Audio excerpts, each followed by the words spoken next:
Hey kids, this is Princess Readaloud from Kids Reading Corner 207, and today we're going to read A Bad Case of Stripes by David Shannon.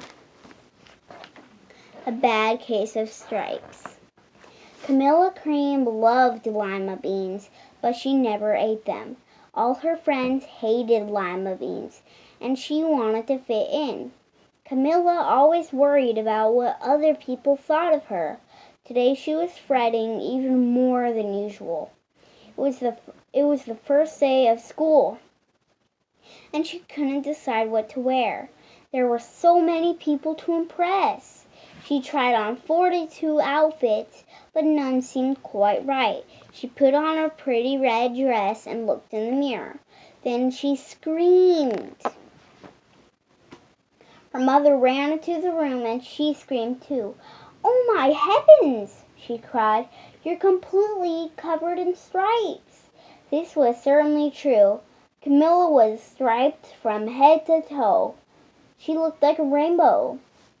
Mrs. Cream felt Camilla's forehead. "Do you feel all right?" she asked. "I feel fine," Camilla answered, "but just look at me." "You get back in bed this instant," her mother ordered. "You're not going to school today." Camilla was relieved. She didn't want to miss the first day of school, but she was afraid of what the other kids would say, and she had no idea what to wear with those crazy stripes. That afternoon, Dr. Bumble came to examine Camilla. "Most extraordinary," he exclaimed. "I never seen anything like it. Are you having any coughing, sneezing, runny nose, aches, pains, or uncontrollable twitching?" "No," Camilla told him. "I feel fine." "Well then," Dr. Bumble said, turning to Mrs. Cream, "I don't see any reason why she shouldn't go to school tomorrow. Here's some ointment that should clear up those stripes in a few days. If it doesn't, you know where to reach me." And off he went. The next day was a disaster. Everyone at school laughed at Camilla. They called her Camilla Crayon and Night of the Living Lollipop. She tried her best to act as if everything were normal. But when the class said the Pledge of Allegiance, her stripes turned red, white, and blue, and she broke out in stars. The other kids thought this was great. One yelled out, "Let's see some purple polka dots." Sure enough, Camilla turned all purple polka dotty. Someone else shouted, "Checkerboard," and the pattern of squares covered her skin. Soon everyone was calling out different shapes and patterns, and poor Camilla was changing faster than you can change channels on a TV. That night, Mr. Harms, the school principal, called. "I'm sorry, Mrs. Cream," he said. "I'm going to have to ask you to keep Camilla home from school. She's just too much of a distraction. And I've been getting calls from the other parents. They're afraid those stripes must be contagious." Camilla was embarrassed. She couldn't believe that 2 days ago everyone liked her. Now nobody wanted to be in the same room with her. Her father tried to make her feel better. "Is there anything I can get you, sweetheart?" he asked. "No, thank you," sighed Camilla. What she really wanted was a nice plate of lima beans, but she's been laughed at enough for one day. Well, I see," Dr. Bumble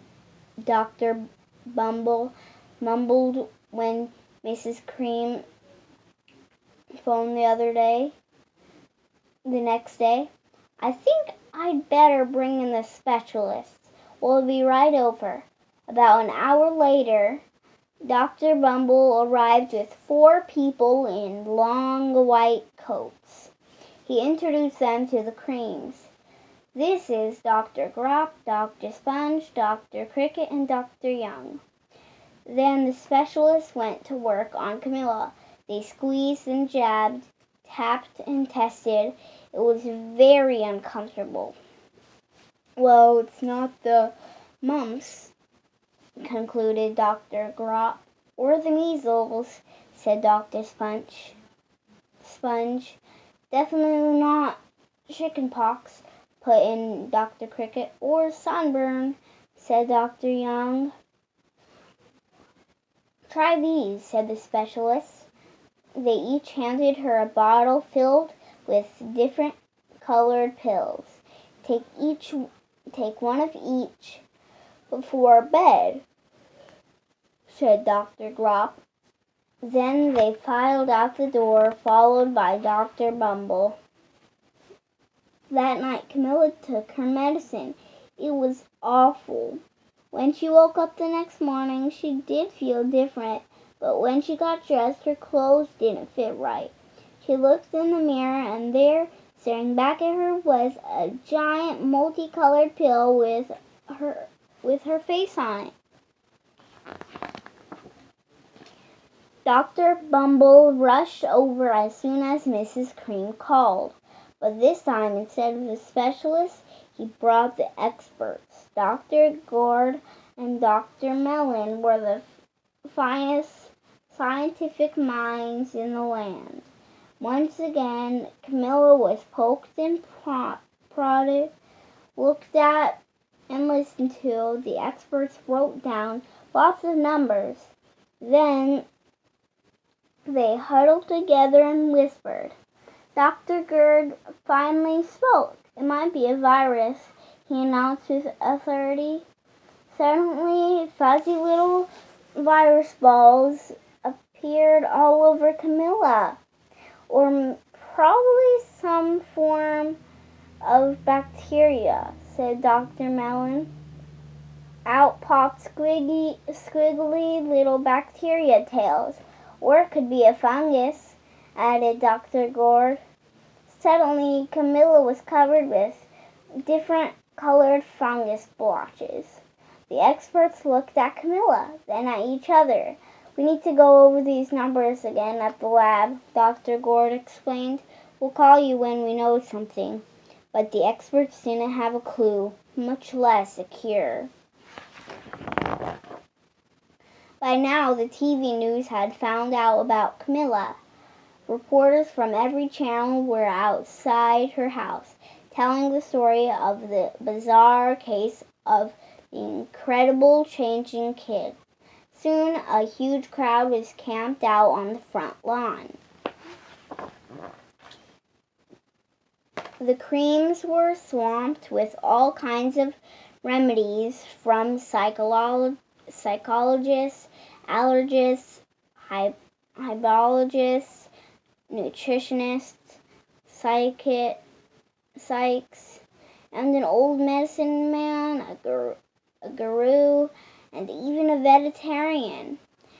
Each so-called cure only added to poor Camilla's strange appearance until it was hard to even recognize her. She sprouted roots and berries and crystals and feathers and a long furry tail, but nothing worked. One day, a woman who called herself an environmental therapist exclaimed she could cure Camilla. Close your eyes, she said. Breathe deeply and become one with your room. I wish you hadn't said that, Camilla groaned. Slowly, she started to melt into the walls of her room. Her bed became her mouth, her nose was her dresser, and 2 paintings were her eyes. The therapist screamed and ran from the house. What are we going to do? Cried Mrs. Cream. Says it just keeps getting worse and worse. She began to sob. At that moment, Mrs. Cream heard a quiet little knock at the front door. She opened it, and there stood an old woman who was just as plump and sweet as a strawberry. "Excuse me," she said brightly, "but I think I can help."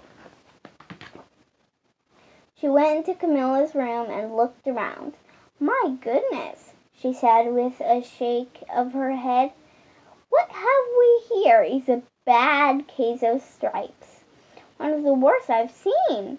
She pulled a container of small green beans from her bag. "Here," she said, "these might do the trick." "Are those magic beans?" asked Mrs. Cream. "Oh my, no," replied the kind old woman. "There's no such thing. These are just plain old lima beans. I bet you'd like some, wouldn't you?" She asked Camilla. Camilla wanted a big heaping plateful of lima beans more than just about anything, but she was still afraid to admit it. "Yuck," she said. "No one likes lima beans, especially me." "Oh dear," the woman said sadly.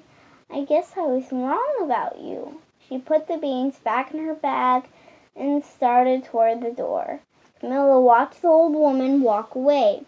Those beans would taste so good, and being laughed at for eating them was nothing compared to what she's been through.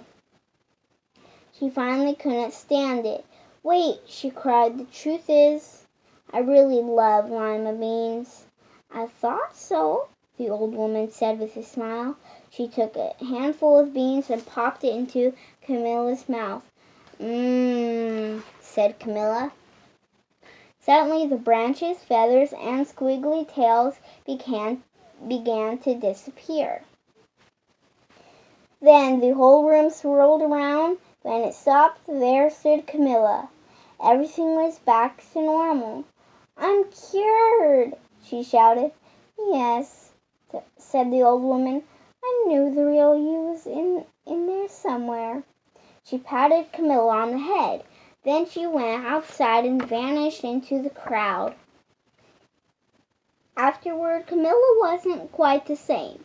Some of the kids at school said she was weird, but she never cared a bit. She ate all the lima beans she wanted, and she never even had a touch of stripes again. The end. Thanks for listening, and read lots.